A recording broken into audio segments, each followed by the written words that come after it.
We need more verses. That song needs more verses.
Hey, welcome everybody and Happy New Year. It is the end finally of 2025.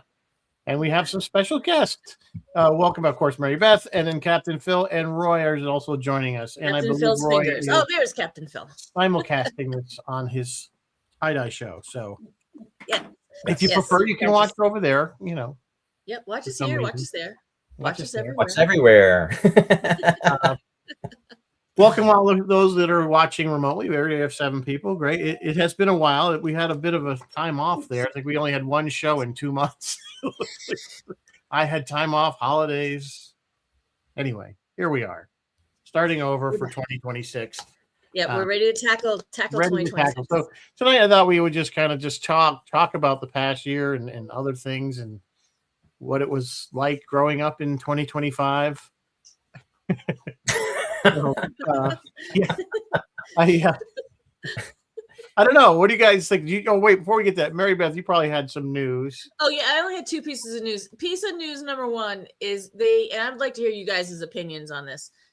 Piece of news number 1 is they released photos. Strange New Worlds, Star Trek's Strange New Worlds has released season 4 or 5 cast pictures, and they put Thomas Jane in as Bones. Hopefully you guys all know who Thomas Jane is. He played in The Expanse, he played in Hung, he played in Boogie Nights, he played in a million things. Yeah, I saw that and I went, and I could too. see him pulling it off. My initial reaction was no, but maybe he can. Maybe.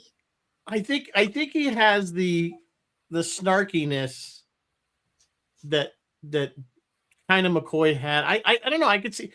I have to see it, but I think well, let's just face it. I mean, the whole Phil's having some technical issues. Yeah, Phil will be back. So when he's back, here he is. We're going to add him. And I'm going to remove the comments from the stage because it's blocking poor Roy, at least on my screen. So it's all good. So anyway, yeah. So I don't know. I think there could have been a lot worse picks. Let's put it that way. Yeah, I suppose you're right. He's a pretty talented guy. He was great on The Expanse.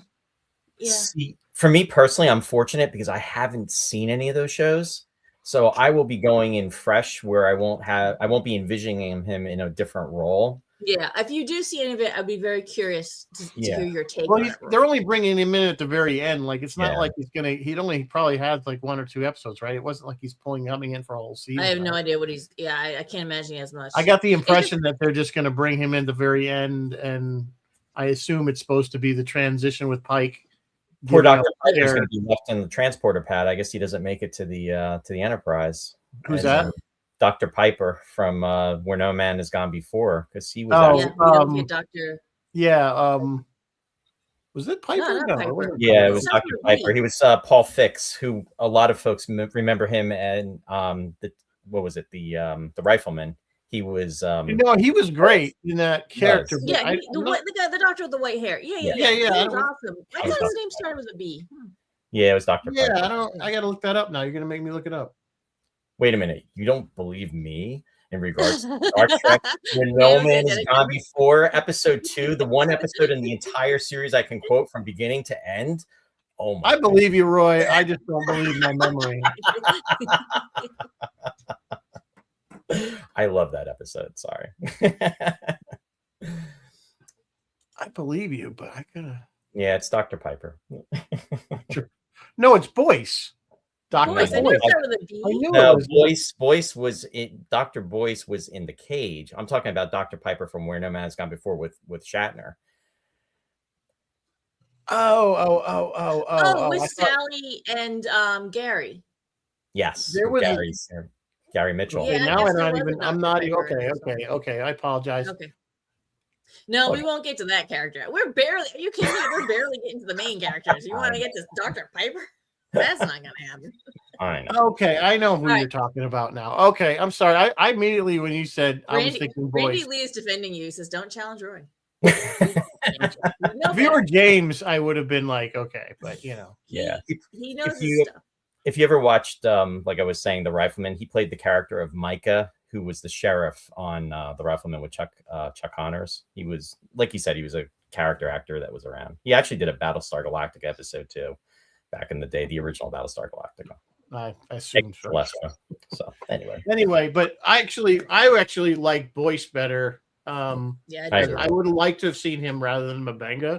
yeah, absolutely. I liked his sort of fatherly kind of character where he was like, I love that scene in the cage. Men will tell their is like the bartender best things they scene don't in the tell whole the doctor. show, in my opinion. When he's in there and he goes, "Is that ice?" Yeah, He's like, wait, "Yeah." is that He's ice? like, "You don't want to drink a martini cold," and he goes, "Sometimes they'll tell their bartenders things they'll never tell their doctor." It was such a well-written scene. It was such a great scene, and I thought that was one of the best scenes in that. Yeah, I gotta say, I completely agree. They missed the mark. I'm enjoying Mabenga. He's fine, but they missed the mark. They should have had Boyce in there. Yeah, totally agree. Anyway, The other piece of news I had tonight, the other piece of news, and this is it. I want to hear you guys' opinions on this. Warner Brothers is talking about having a fifth Matrix. It is supposedly in development. Now, what does that mean? That means they're trying to get somebody somewhere to write the script. It will be helmed by at least one of the Wachowskis, but they will not be directing it as they usually do. They'll be like executive producing it. What do you think? Do we need more Matrix in our lives? no. Only because it's going to be another money grab. And honestly, I haven't liked any of them since the first one. Yeah, I'm with you on that. I'm not. The second one was okay, and the third one's like, all right, we got to figure out. What was great about the Matrix? It was great about the aside from the fact that it was groundbreaking special effects and all that wire and all that stuff, and it was just an action packed. It was a really good movie. It was kind of fresh, in the sense that it was a relatively original idea, but it was the fact that you just kind of were left hanging, like you didn't know. I think a lot of these movies, they get popular and they kind of leave you with that. Well, you don't really know what happens next, and that's why it was used to your own imagination, or you just don't know. Once they tell you, and it's usually lame. I don't know. That's why I didn't care for it as much. But they're always going to make a sequel if they make big money on something. Of course they are. Of course they are. You said a money grab. Yeah, but I mean, it can be done right, as we saw. Aliens. Yeah. It can be done. The Godfather. The Godfathers. the first three Star Wars. The first three Star Wars. Although some would argue the last one was. We didn't like Ewoks. We hated I was Ewoks. just going to say the first three Star Wars, not to be confused with episodes 1, 2, and 3. Right. Exactly. 4, 5, and 6. We mean the first original movies, 70s. I meant the first 7 and on. Yeah, absolutely. Phil, you're awfully quiet today. They should make because I've had connection troubles. They should make a Matrix style film where it's the reality of what will happen when computers take over, which is the reality is once artificial intelligence is here, it makes all the creative people in the world redundant, and all that's left, are these blank people who are just eating up the AI slop. So the Matrix, you don't need to have like 50 million guns fly out of nowhere, just because the computers want to keep us in energy pods or whatever. The computers could care less about us. I think the best movie to deal with computers becoming intelligent, and becoming self-aware is the one with Scarlett Johansson was the voice of the computer. Was that her? I think it was. I think it was her. Yeah. Yes, I saw it. It Because was it's quite like good. because they just left. They evolved beyond us and they took off. Yeah, she's You like, know, see, I'm out. and I'm because out. because we're not worth it. They're like the first ones in Babylon 5. We're basically like ants. Because they evolved. That's how I think about it. So this whole thing with Colossus, the Forbin Project, or the Matrix, or all these other, or even the Cylons in Battlestar Galactica. I mean, why bother? You're Cylons. Go and have a party. You have the whole universe to yourself. Just let the humans do their thing. That's I guess it's the whole Frankenstein thing also. Like we created it. The thing we create has to kill us, sort of idea. So anyway, that's my long-winded Matrix thing, and I'm just shocked that the Matrix is allowing me to stay connected to you guys tonight. Any minute. Any minute. Skynet's going to shut you down any minute, Phil. It feels like the here and now, especially with everything with AI. I know it. mean, AI is like everywhere, and I think like Skynet is just like laughing. It's self right now because it's the thing with AI, and I know a lot of people have a lot of strong opinions on it, and I think what people it's those old memes like this is what people think AI is and this is what it really is kind of thing, and clearly it's in an infancy stage. And I agree with Phil. I think it's almost inevitable that studios are going to go to a computer generated everything. Yeah. Which is a shame in many ways, because I think that spark of creativity, I don't know if a computer will ever have that until it becomes conscious, and then we're in trouble. But there's a lot of technologies that's using it like what I do, that's just like, amazing what it can do. And improve your life in a good way, and it's not taking anybody's job.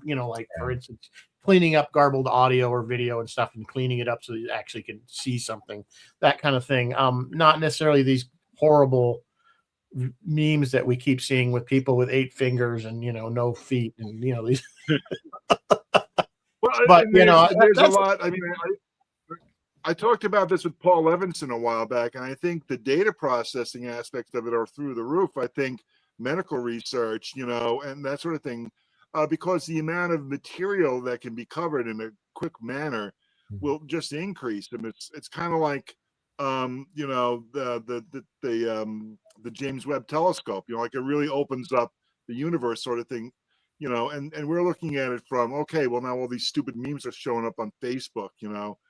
So, but there's that other end of it. But that being said, I wish Carrie Fisher was alive to comment on the AI versions of her dancing on a beach in a bikini. I would love to hear what Carrie Fisher would have to say about that, because what she said about the parent who went to her and says, why, don't you think it was a bad thing that you were like in the bikini in Return of the Jedi? And she turned around and said, well, the reason I was in the bikini was because this giant slug put me in the bikini, so I killed him. And that was that, because that's Carrie Fisher. And when you talk AI and creativity, that's the superpower that Carrie had. It wasn't the fact that she looked great in that bikini. It was the fact that she had a brain and a wit, and she could do that. And that's why little enclaves like this. Oh, she saved herself.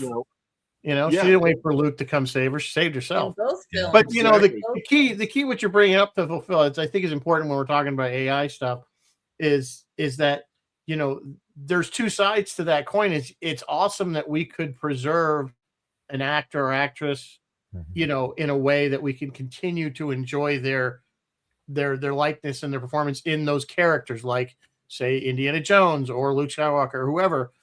But then you do have to look at the human side of that. In other words, the actor themselves, and are they being represented in a way that they would want to be, positively. Yeah. So it's a very, the technology is always way ahead of legal and moral and stuff like that. It's the old, always ahead of moral. It goes back to what Malcolm said in Jurassic Park. We're so worried about can we do a thing, we don't stop to think should we do a thing. And I think that's probably what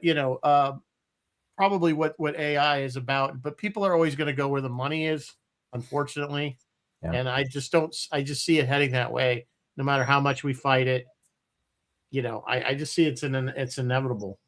I mean, it's really scary when you think about, if you get somebody basically that's going to do extra work. So they go and they do something, for that day, but then they're signing a disclaimer basically saying that their image can be utilized for future projects, and then they're not going to be compensated for it.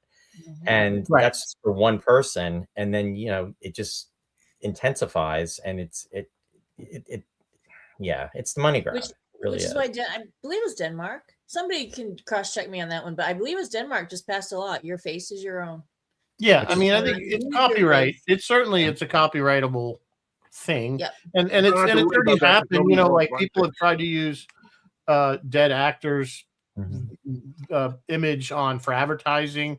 That the estate still owns that. Well, yeah, that's what I was starting to say. In Star Wars, like Peter Cushing, Moff Tarkins, yeah. They went on about using him and digitally recreating him, because I think the estate was mad. But then James Earl Jones had left a voice library, an audio library. So he could be Darth Vader forever. Darth Vader's voice, which makes me so happy. So it can go either way. If you give permissions, then it's great. This is kind of what my point is. I mean, there's a good and a bad. There's a side to both. So anyway, I don't want to talk about AI all night unless you guys do, in which case we could talk about AI all night. But I want to hear what do you guys. I'm going to put you on the spot, and I didn't prepare you for this. So who's that? What was we're going to do this. What was your favorite show or movie of 2025? And I don't mean season 3 of something and something new. Oh, sorry, it was season 2. Well, what was your season 2 of what? Andor. My God, Andor is the crown winner of all the shows this year. Andor. Okay. It was the best. I'll allow it because there was only 2 seasons of it, and both seasons were excellent. I have a list of stuff here. Stranger Things is wrapping up as we speak. We can talk about Stranger Things. We'll talk about that. I want to talk about Stranger Things, but not right now. Okay. I liked Alien Earth. Stranger Things. Fallout. I love Fallout. Pluribus. I love Pluribus. From had me in a chokehold. Severance had me in a chokehold.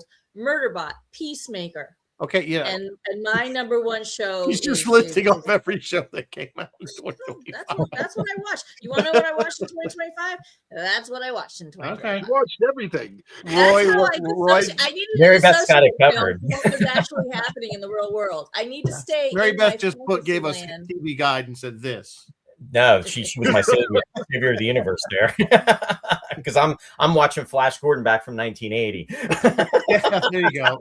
So yes, good stuff. Roy, what would you say? Not Flash Gordon, since that's from 1980. No, I'm just. Well, what would you say? Something that's new that came out this year, that whether it be a movie or a TV show? Mission Impossible. Really enjoyed. Was that the second part? Hopefully the final one. It's always the final one.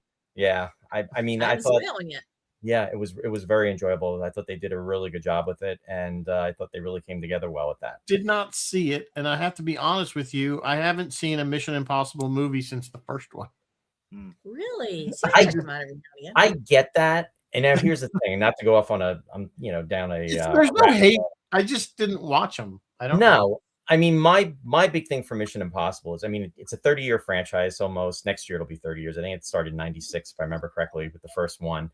The movie, with the movie. It's a shame that it just wasn't called something else, because the stories are pretty solid, but what they did with Jim Phelps and, John Voight in that first one, to me, that was like sacrilege. I mean, at one point, I think I read that Greg Morris was in the movie theater and then he walked out maybe after maybe a third of it. He was just really frustrated.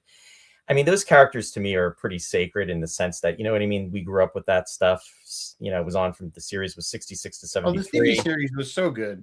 And they even did the revival, and they even brought back, Peter Graves was in it. They had, Greg Morris, and then they had Phil Morris, and there's the Star Trek connection right there, because he was in Star Trek 3, and then he did Voyager. So, and then also the original series and the Miri episode, he was one of the kids. Yeah, he was one of the kids, yeah. Yeah, so but I did enjoy the movie. I really did. I just kind of, again, with a lot of these reboots, I put it into a different place. I try not to compare, and then that's how I can get through it and enjoy it for what it is. Didn't really watch a lot of new stuff. Stranger Things, was watching that back in season 1 and season 2, then kind of fell off, and then so many years went by, and now I'm thinking, what, you're probably all grown up now, right? It's kind of why I wanted to talk about that separately, because I'm sure we all have opinions on it. And the last one, by the way, does drop tonight. The very final one drops. So thank you for watching us and not that. Instead of Stranger Things. You know, Ryan is a fan of that show. I mean, my daughter was she was watching it way before I was. She was the one that kept telling me, "You're gonna like it because it's the '80s. It's when you grow up," and blah blah. Yeah. So and I did enjoy it, but like I said, we're gonna put a pin in it for now. Phil, what would you say was your favorite movie or TV? Well, I'm sorry to disappoint. I didn't watch a hell of a lot of new things at all, and the new things that I did watch were tremendously disappointing. So I watched the new version of War of the Worlds, and it was terrible. I watched. I told you that. Yeah, I you know what? I bit the ball. I said, "Oh, I'm going to try it," because I was sort of interested in going back and looking at the Tom Cruise War of the Worlds, which I kind of like really love, and I feel like it's underrated. I agree. And the TV series from there was like a combined English and French version of War of the Worlds also that sort of like just decided it was going to be terrible, and they were like 3 seasons in or something, and it just got ridiculous. There was a TV show, wasn't there? I thought at one time. Late 80s, I think, right? Yeah, it was a TV show. Actually, there was a TV show for War of the Worlds, and it was like one of the shows that launched like the Paramount Network, I think. Yeah. And am I right, Roy? I think was it called War of the Worlds or something else? No, it was War of the Worlds. It was. It was. And it was based on the George Powell version, which is decent, but I think is like a product of its time. But anyway, this newest one was the one where the aliens came and they wanted our data, and they were eating our data or whatever. It was kind of ridiculous. Oh, it was one with Ice-T or? Yes, yeah.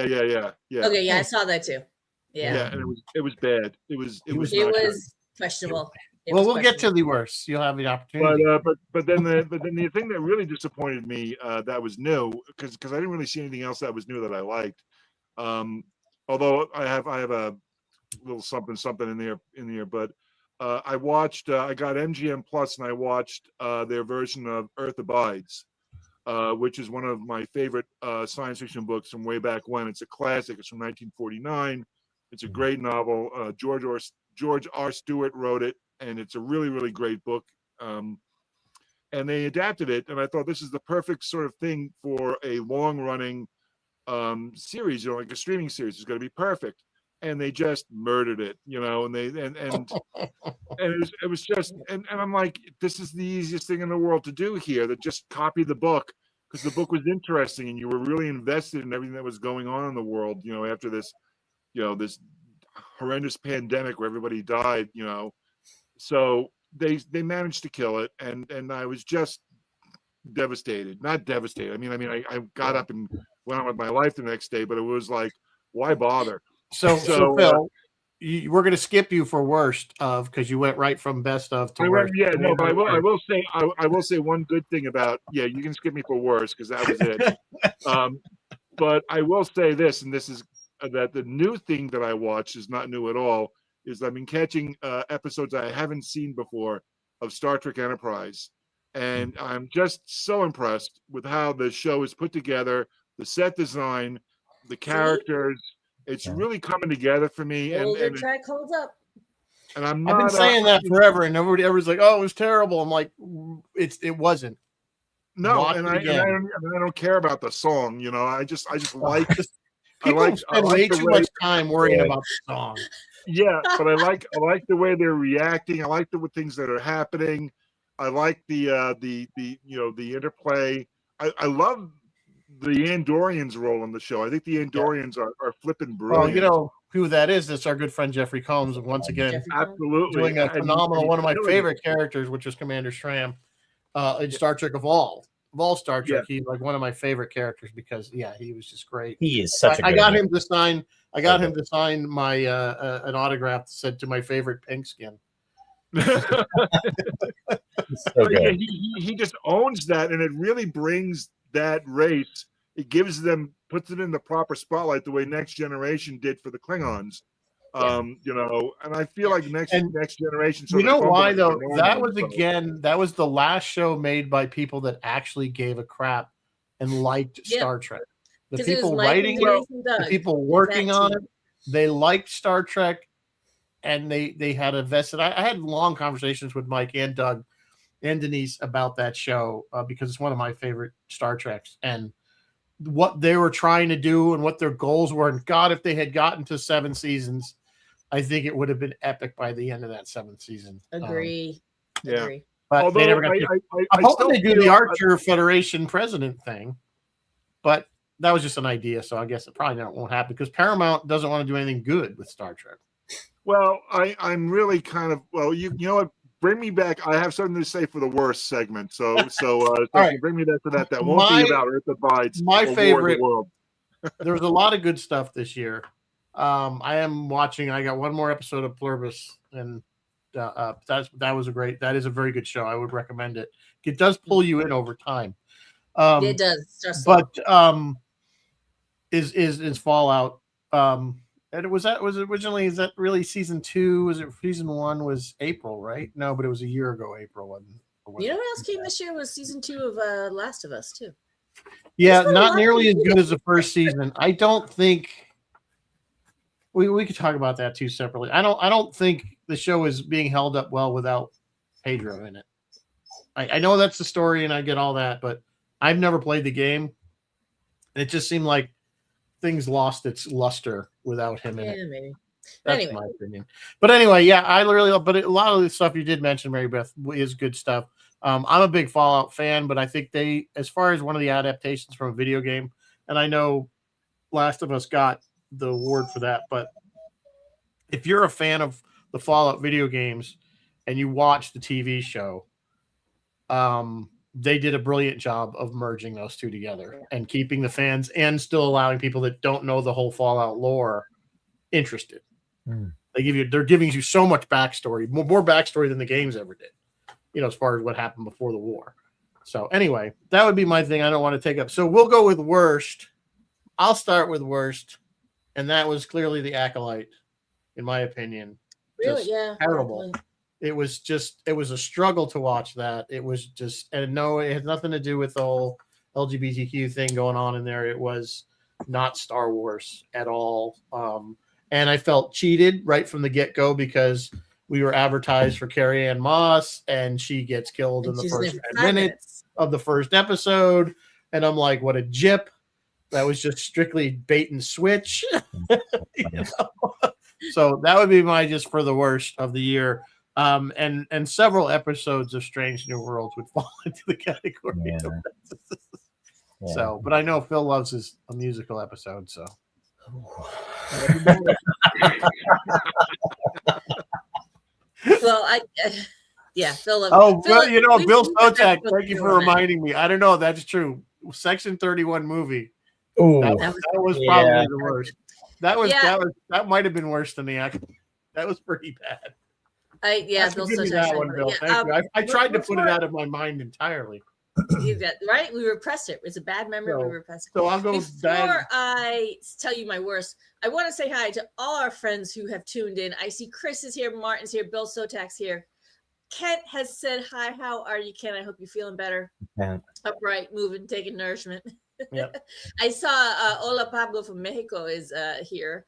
And John Capes is here. Martin's here. Randy Lee popped in at first. I think he may have left all by these now. people got nothing better to do on New Year's Eve. All these people with nothing better to do on New Year's Eve. They're not out partying. My worst, I'm afraid to say this because I love this franchise with all my heart, but my worst this year was Star Trek. Nothing they put out this year really rang my bell. Like none of it. And Phil and I went back and forth. I didn't like the musical episode. Phil loved it. I'm not happy with any of it. It was also a retired music teacher. Kind of dreading Starfleet Academy. Yeah, you have to put that as kind of a caveat to his life. Yeah. I'm so disappointed. Yeah, I really had high hopes feel for bombarded Strange New about it. Worlds, and it actually, even in the first few episodes of the first season, I thought there was some promise, and then it just Well, went you off know the what? rails.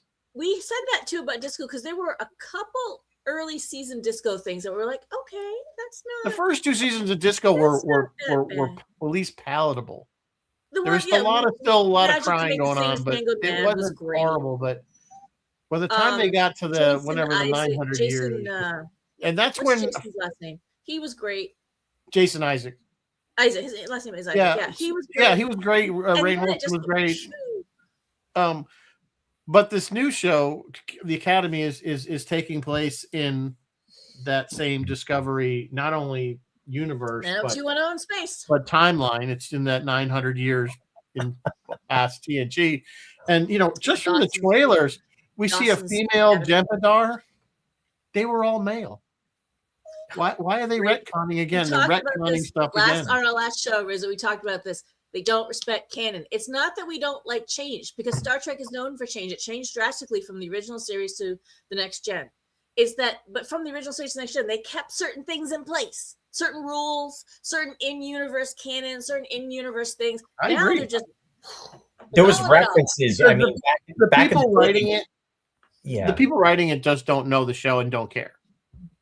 It's like they went and read some crib notes about Star Trek, and then they started writing screen. Maybe it's AI written. Maybe it's no one's actually writing. Maybe it's just AI writing. They just take a lot of shortcuts. There's a lot of simple answers to complex things. They start and they they don't like they're going to start this thing and then they don't know how to wrap it up, so they end up coming up with some stupid. Yes, they just found something.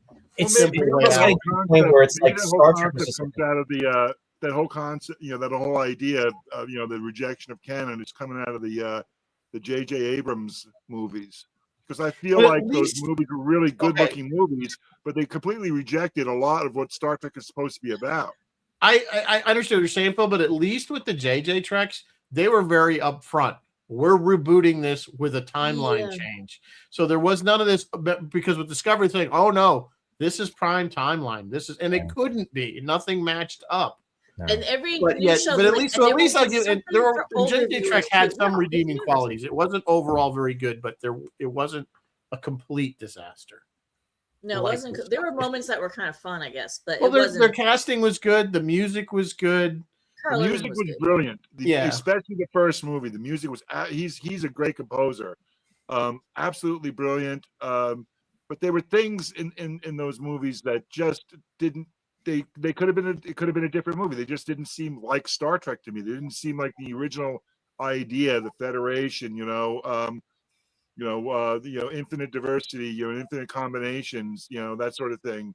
Well, I think they sort of use like the alternate was left by timeline the as an wayside. excuse for that, though. So I am kind of like with Mike with that. And don't get me wrong, Phil. I am with you. I was not a big fan of those, especially when they could have gone in any direction with, the John Harriman character. That should never, ever, ever Good should have point. been Khan. Why would you do Good that? point. Yeah. And then no, at I the end of agree. the movie, then they even had, Zachary Quinto going, Khan. I mean, come on. Yeah, that was just cheap. No, That the was whole cheap. rip-off, the whole reverse, the flip of. I Yeah. agree. I agree with there.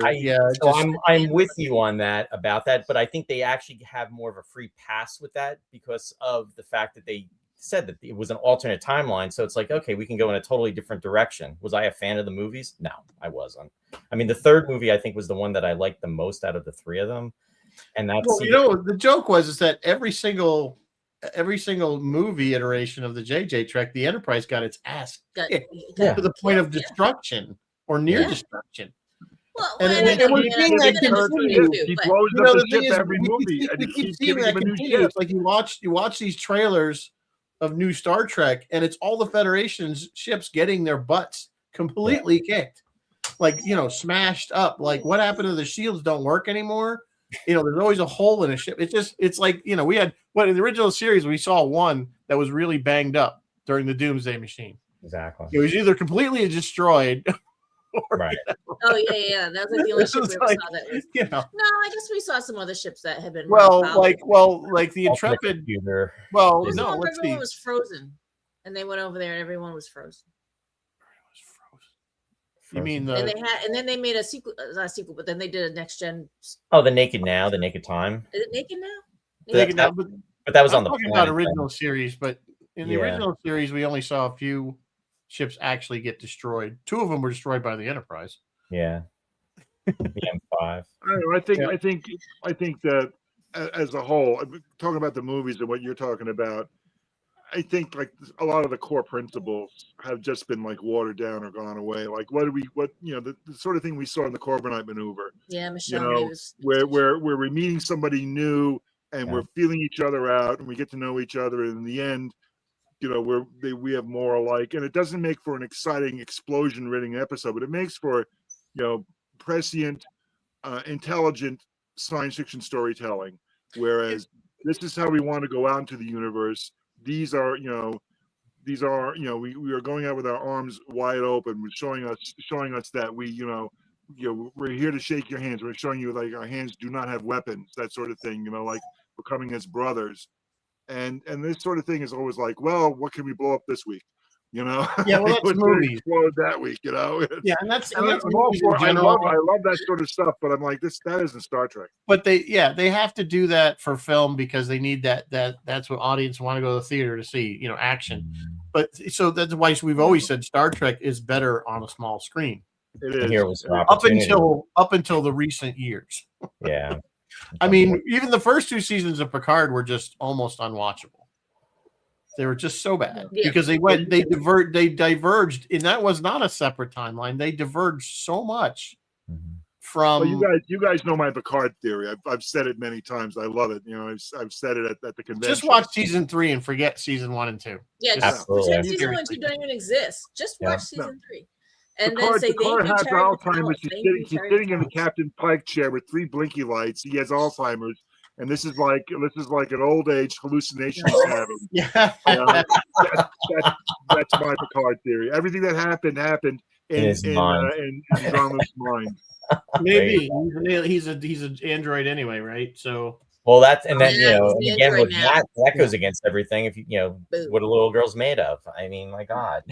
well, I mean, really, if you want to talk about Everything Picard, Sitting in the chair with the light blinking, no, Everything they did- over the whole again. thing is they had a whole episode of TNG called Measure of the Man where Measure they of the basically Man. said we're not gonna enslave a race of race. Back androids. to Picard. What's And happening? then what We've did they do? They enslaved created them. a race of androids to be slave labor, and it's like, and by the way, the Federation turned its back on the Romulans when they needed us, because they were, which is again so not Star Trek, so not Yeah. Federation. Yeah. How many times we see Kirk, he'll disable a ship, and then hey, we're going to beam your people over. In Oh, rather the than Corbinite maneuver. Corbinite maneuver. Archer did steal that one ship's drive. But even he did the same thing with Balance of Terror. He's Yep. like, hey, you know what? We're going to beam your crew over. No, he did it multiple times. And how about when Picard actually tried to and help the that- Romulans? You remember that one episode? I can't think of the title of it, but where they give them their engine core just so that they can help them, and then he even says to the Romulan commander, "Hopefully, this is something that is strengthening our unity between each other."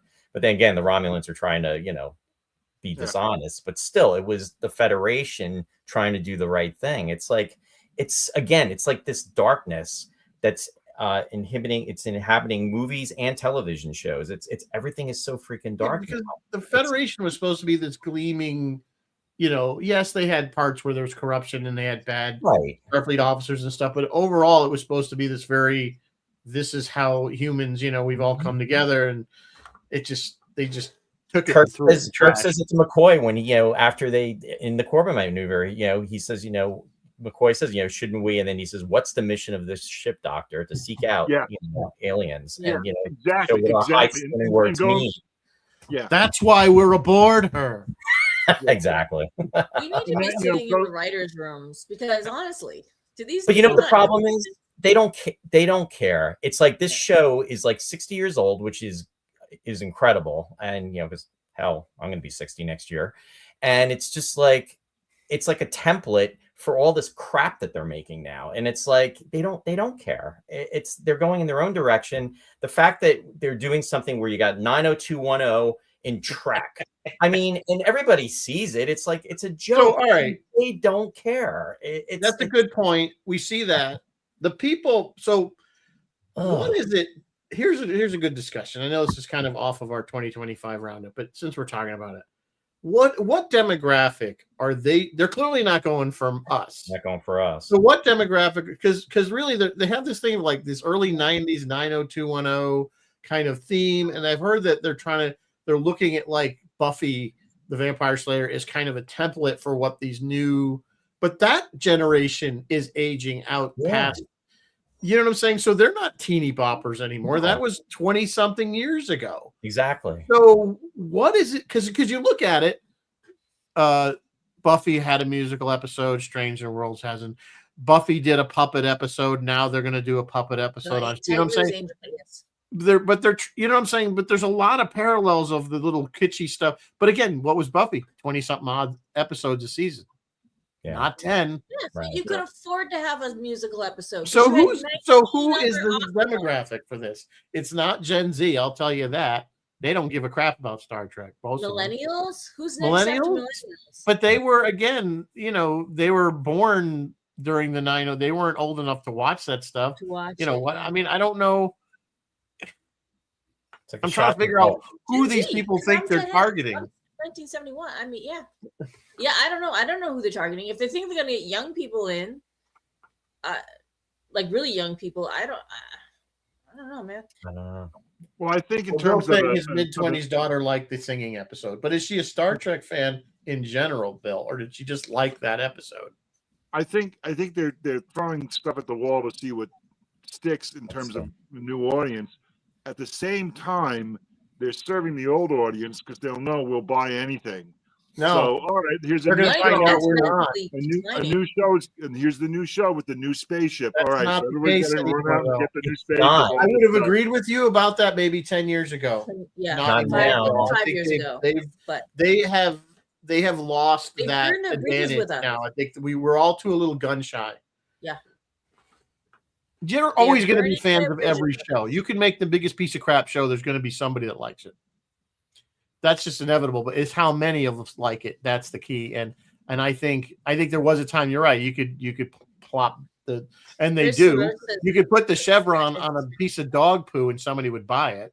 Right. But and that's still the case. I mean, if you go to the conventions and stuff, you see it's just deltas everywhere. They're starting to put it all over the uniforms now. It's not just the communicator or the patch. It's like on the boots. It's on the faces. It's on everything. It's overkill. I mean, the only like in regards to Star Trek, the last Star Trek incarnation that I watched from beginning to end, and I'll say pretty much was looking forward to it, was season 3 of Picard, just because I really liked Star Trek: The Next Generation. And I even thought that wasn't perfect. by any it wasn't. It definitely. I mean, that was definitely It fan wasn't, but it was service. better than- and I mean, I had some issues, and I got dog piled on about it. People like because they're like, "Oh no," this. I'm like, "No, there's still some stuff, There are especially issues with with it. earlier episodes that I had issues with." But they redeemed themselves. But the first 2 seasons to me was a bunch of crap. I mean, it just went against everything. Oh yeah, they're awful. They were totally awful. And they really were getting people excited. Thinking, what was it, Star Trek Legacy? I think that's what the potential Yeah, they working wanted title was. That was never. They're never going to make that. No, absolutely And not. the joke is, Plus, and I feel plus, bad at Vegas. There's a whole table of all these fans, and they have posters and Yeah. materials, and it's Star Trek Legacy, and they're trying to push it, and they're trying to get people to sign petitions. And I felt like going over. Good on you, but you're wasting your effing time. And it's a shame because Because that's something that You know would what it probably. is? You know what it is? They think it's 1968 again, and they're They're going to get a letter writing campaign. letter writing campaign. The precedent, modern though, guys, is times- we saw Anson on Disco, and we all went, "We want more of that, please," and they gave it. We to did, us. but Yeah. there was even more of And a then we more. went, "Not like that."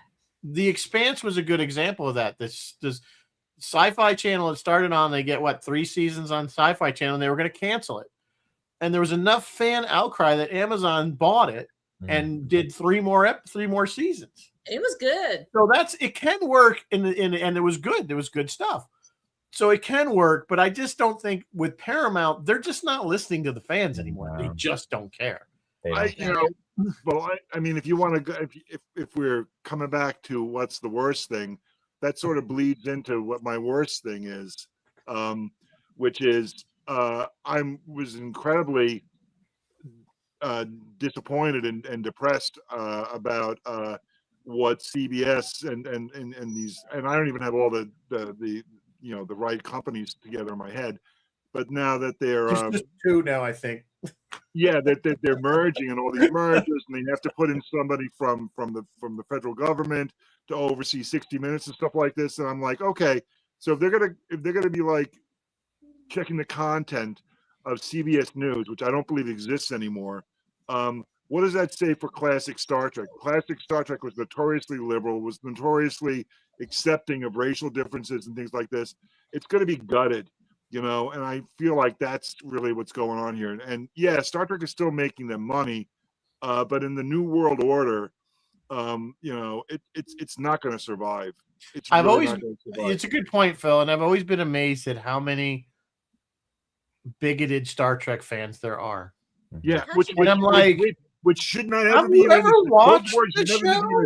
Together. How can you be a fan of this show and be so bigoted? I never understood that. Yeah. But anyway, and then I think that's like the worst thing is like when that happened, I said to myself, I think Star Trek, I think this whole thing is going to be dead because I don't see the way these companies are merging and remerging and this and that, the other thing. I don't see this as surviving. I see it as honestly, this doesn't push our party line, so we have to kill it. Yeah, and honestly, if they try to change it to fit, I'd rather have it die. Oh my God! Agreed. Yeah, I'd rather have it just kill it, let it die, bring it back when we finally the world comes out of its fever dream or whatever of craziness. It's just out of. I feel like we're in. I will add sarcastically that Red Hour. I will add sarcastically that the time has never been better for a seriously developed mirror universe Star Trek series. Did it perfectly. Anyway, so I want to do another thing I want to do before because we're getting close to the hour. Yes. Let's talk about one thing I wanted to do was just so you can think about it is what you guys are looking forward to in 26. Oh. Do you want me to tell you what's coming, and then you can tell me? But well, before we do that, I did want to talk about Stranger Things since it is the hot topic thing, and I'm enjoying the last season, but I'm a little bit like, like I don't know how you guys feel. I'm like, you waited 3 years was the last season or something like that. It was crazy, and I don't know why it took so long. I'm sure somebody probably has an answer as to what the reasoning was. These kids are like out of college and having children. And then I think there was a writer's strike. Funny because they're doing flashbacks to like that first season and that one kid that was, not even really in the first season.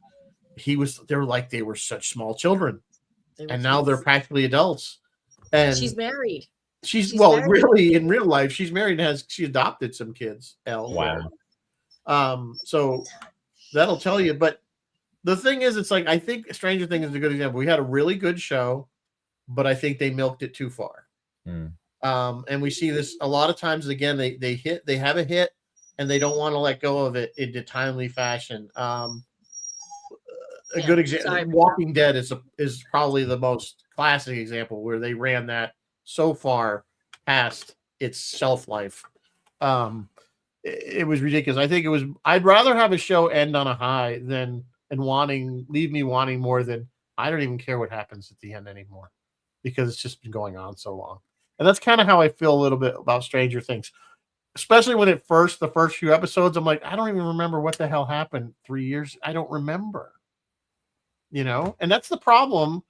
We've talked about this before with the newer kind of way of doing things where we get 10 episodes and we wait 1.5 to 2 years for another season is you kind of lose interest.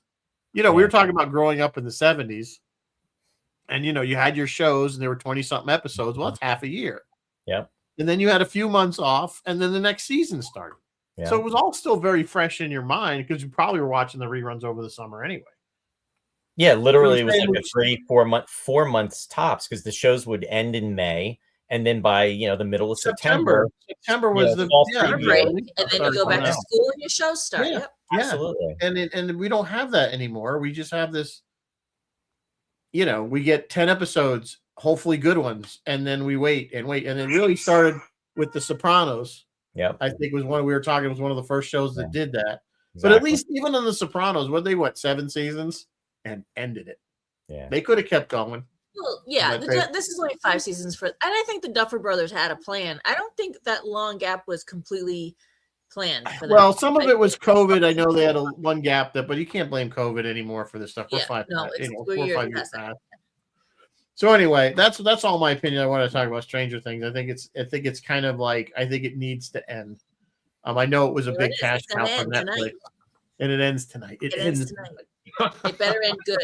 It ends tonight. Duffer Brothers, this thing better end well. So, Although I all have right. faith in Sean, what's his name, the director, because he did all the Deadpool stuff. I have faith. yeah, I it looks apologize like to it my dog. looks like it's going to be good. We'll see what happens. Also, Fallout 30 is the 3rd episode for season 2 drops today too. By the way, just I'd throw that in there.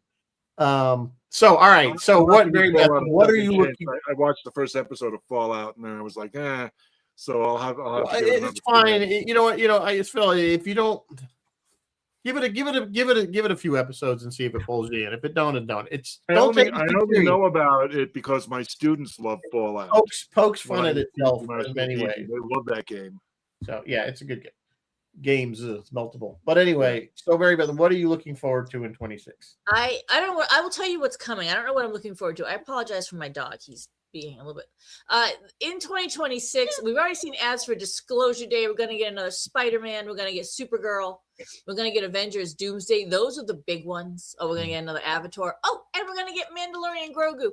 Of all this stuff. Oh, and we're going to get Super Troopers 3. Of all this stuff, I think I'm looking forward to Mandalorian and Grogu. I don't know what else is going to be on TV. I don't know what shows are coming. But I'm not going to lie, guys. I don't have high hopes for any of that stuff. I just don't. Mandalorian, we'll see what they do with. Yeah, I'm kind of Disney's had a kind of a crappy track record. Not as bad as Paramount, but not great. I am looking for one of the things that should come out hopefully in this next year should be another season of For All Mankind, and its sister show, which I don't remember what it's called, but it's basically the same story from the Russians' point of view. Okay. So it should be an interesting. So that I'm kind of looking forward to. As far as movies, there's just nothing. It's out there that's gotten. Did you hear about Did you hear about Blade Runner 2099? I had heard that about, but I don't know if they're gonna do that or not. You know, there's so many things, and Disney's classic for saying, "Hey, we're gonna do this," and then it happens. So they have, the thing is with that Star Wars franchise, they have I don't know why they can't get their act together. There's so many things that they could do, and just get away from the whole Skywalker, that whole just do something like they did with Andor, do something like they did with Rogue One, which is essentially Andor, prequel, stuff like that we know they can. There's plenty of material there. The Mandalorian, the first 2 seasons were really good. Just get the writers going, man. I mean, get people that are excited about the franchise to write the stuff, not just some cheap person off the street that worked for peanuts. You know what I'm saying? Is there any more played for Andor? Get Timothy Zahn in there. They can't because they ended it because the Andor ended right at Rogue One. Oh, it did. Okay. So pretty much days before that movie started. Gotcha. So they purposely originally Andor was supposed to be more than one season. Supposed to be like six seasons or something like that, and they realized that we were going to get funded for that, so they compressed.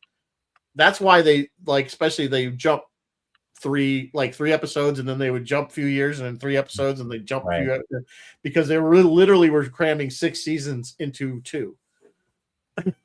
Something. Did you all see Obi-Wan when they did that? I didn't think it was that bad. A lot of people didn't like it. I was okay with it. I was okay with it. A lot of people. Ryan pointed me in that direction. In fact, we watched the episodes together, and I thought it was enjoyable. And the first ones were a little slow, but then when it got going, I thought it was pretty good. Yeah, there's always Star Wars has probably the worst fan base when it comes to the hate and the toxicity. Believe it or not, even worse than Star Trek. Star Trek's pretty bad. Star Wars, it gets pretty ugly.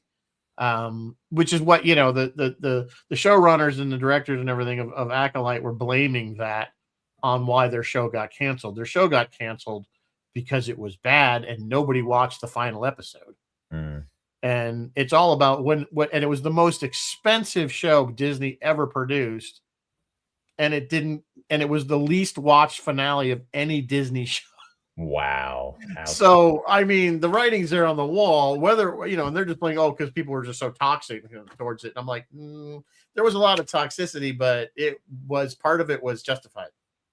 I'll tell you though, in regards to Star Wars, though, it's nice though when they do all these incarnations, when you see the sets, it looks like you're watching Star something. Wars. It looks like Star Wars as opposed to Trek, where you have the souped up. They are consistent with their look. Yeah. Yes. And that's one of the things I think Star Trek has lost. It really has. Is even back in the golden age, every show had a different uniform. Yeah. Actually, speaking of Star Wars, did I misread this? Are they releasing the original Star Wars without the special edition stuff in 2026? Is that going to happen? 27. Yes. 27, yeah. To celebrate 27 because it'll be the 50th anniversary. Yes, they're going to Yeah. re-release it in theaters. Yeah. So now, could they pull that back? Sure, but that's what they're saying right now.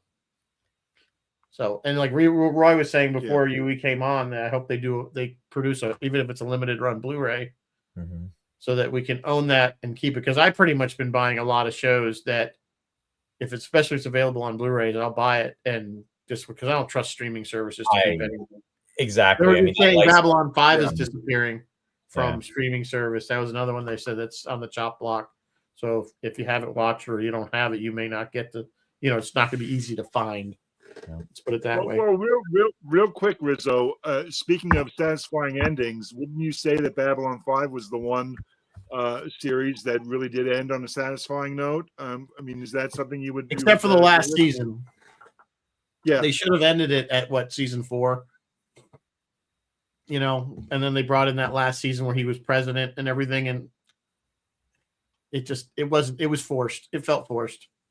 It wasn't horrible, but I mean, that was again, that was again like a corporate interference going on there, which is like the bane of our existence right now. What they did with Babylon, the mistake they made is they wrapped up too much stuff too quickly in season 4.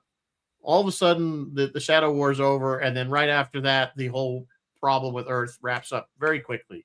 Whereas they should have made season 4 all Shadow War, and then season 5 the whole issue with Earth and getting rid of the corruption there. So that's my opinion, but we can talk about that a little bit. All right, we are nearly on the last thing I want to do is we've all grew up in the 70s, and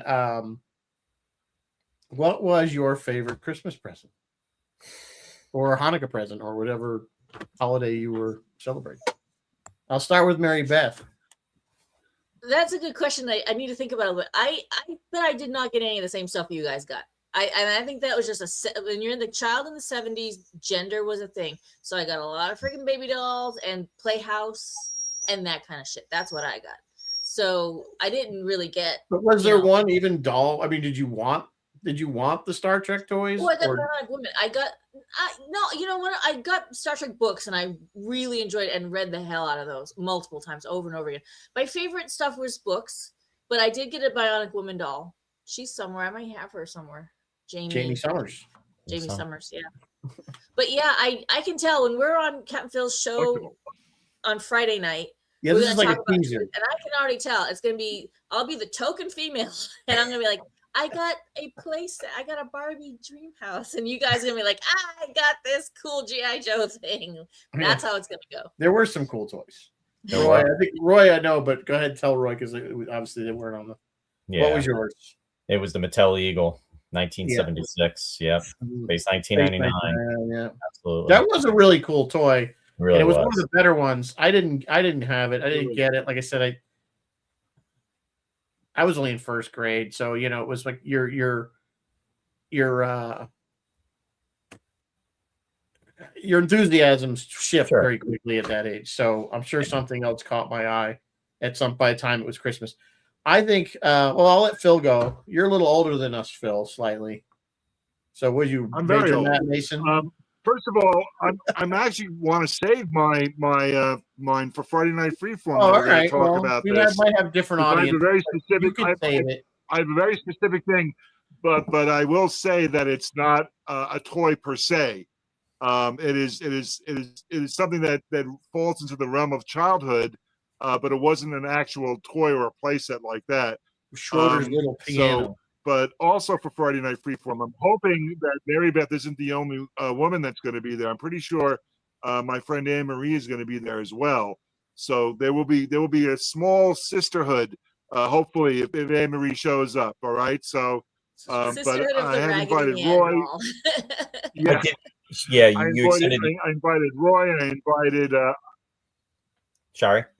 I invited Roy. I invited Warren. I invited Bill Latham, and then and a couple of the DJs from WUSB as well, including Chris, who loves Mary Beth. Whenever Mary Beth is on my show, Chris is like, "I love that Mary Beth." Oh, She's am great. I So this is finally gonna Chris's meet big Chris shot. now?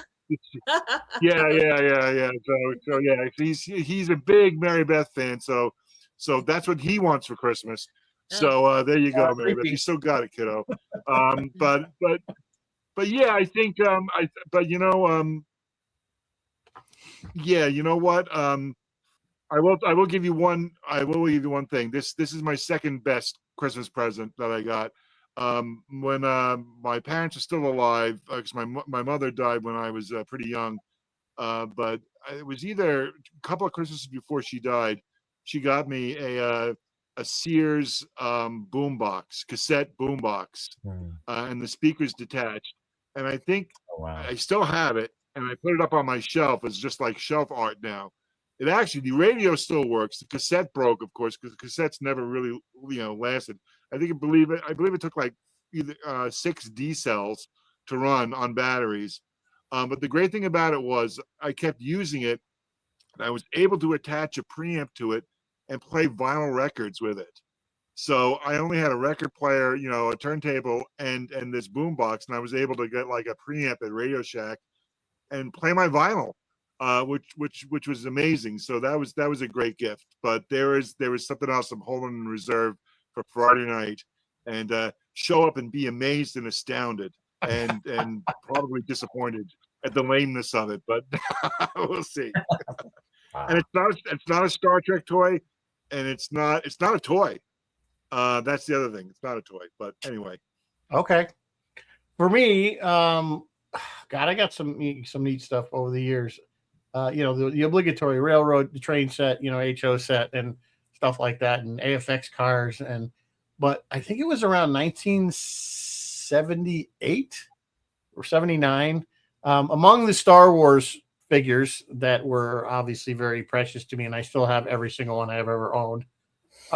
They came out with this toy called Big Track, and it was like a 6-wheel tank, not with tracks, but it was just 6 wheels, and you could program this thing. And my dad even sprung for the trailer. It had a trailer that was extra, and it would connect onto it, and you could program this thing to go around so far. It was, I guess, it wasn't by feet; it was by lengths of its own length. So you say you wanted to go 10 lengths and then turn 90 degrees and then go so far. And it had a laser cannon on it that fired and made song.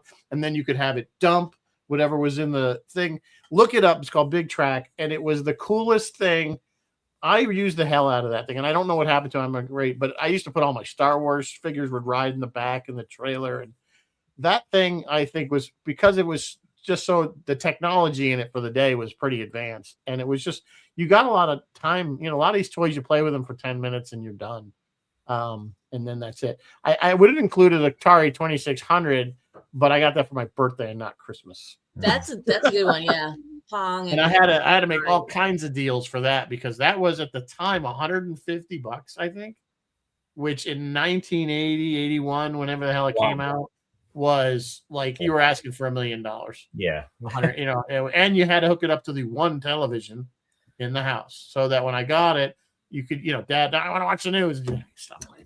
That's right, and you had the switch in the back. You had the switch. TV and game. The little switch, because it was a channel 1 or 2. Yes. Oh my God. Flashback. And we only had the one color television in the house. So We did, yes, and you came with the one game Combat. And just getting the games were like $20 again. Yeah. Might as well have been $100. Now games are $100. Crazy. But anyway, that's what. But so we'll talk more about that obviously on Friday's show with Phil. Sounds like you got a lot of people, Phil.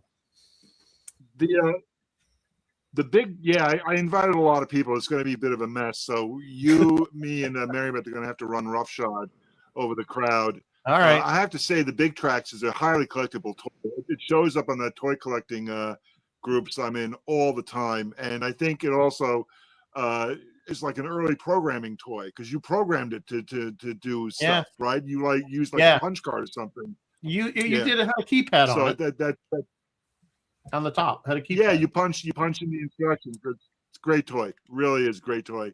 I never owned it, but it's up there. That was I begged. Oh my God, I pleaded. I would be good. I would take the trash out every day without, made all kinds of bargaining. I used to sell my soul to my father to get this stuff. So anyway, not that I kept up my end of the bargain anyway, but once you had it, whatever. So, all right. Well, that sounds like fun. It's going to be good. Roy, are you doing a show Friday or Sunday or? Oh, yeah. We're just going to do a show on Friday. We're going to be doing like a tribute to Gil Gerard because he just, as you know, he just passed. So we're going to talk about his career and just, remembering Gil. So I'm just inviting anybody that, for in the chat section, memories of whether it's, what shows of Gil's that you enjoyed, if you saw him at convention appearances. I know he was up in Ticonderoga. Unfortunately, I didn't get to see him up there. And just, same here. But so it's Roy's Tie-Dye Sci-Fi Corner, and that's on Friday, 7 p.m. Eastern Standard Time. And we'll be talking about that. And you guys just did Buck Rogers also. Yeah, we did Buck Rogers on December 17th. Yeah, right before the holidays. And it was, I tell you, that was so funny. Not funny, but ironic. It was ironic because I had planned to do it like a month prior to him dying. No, and then he died like literally the day before. The day before the show. Weird. Yeah. So we kind of had our own little tribute to Gil. And the memories of that show. Like I said, I was the perfect age for that show. I was the demographic at 11, 12 years old. Now, Mike, going back 5.5 years ago on the show when it wasn't Roy's Tie-Dye Sci-Fi Corner, but I believe it was like episode 6, we talked about Buck Rogers. Yeah. So but it's that was a show on Thursday nights, the 70s, and it's just part of our. I had nobody else in my house but my dad. And my dad wasn't interested, even though he had taken me to the movie. Yeah, he wasn't interested in watching. My father he didn't watch sci-fi. He just wasn't his thing. And so I used to watch it on a 12-inch black and white television with rabbit ears with all snow. I mean, it barely came in. It was barely watchable. It really wasn't watchable by today's standards. And that's how I watched Buck Rogers until it was starting to come out in reruns, and we had better, cable. We didn't even have cable back then. So that was my disappointment, though. I didn't get to see it in the theater, but I saw it. I think I said on our show. The opening credits is very risque. Oh, very well done, but it's really risque. And I think my father was taking his 11-year-old son, 10-year-old son, whatever I was, and I think he was a little like, "Did I make a horrible mistake? This is PG, right?"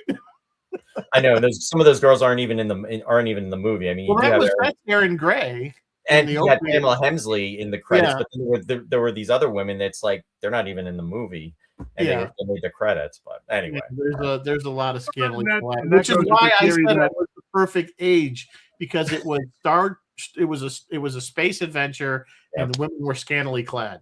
1979. And that's why perfect. That's why Buck Rogers is like Picard, because Buck Rogers is basically the 2 seasons is basically Buck Rogers in hypersleep or frozen solid dreaming.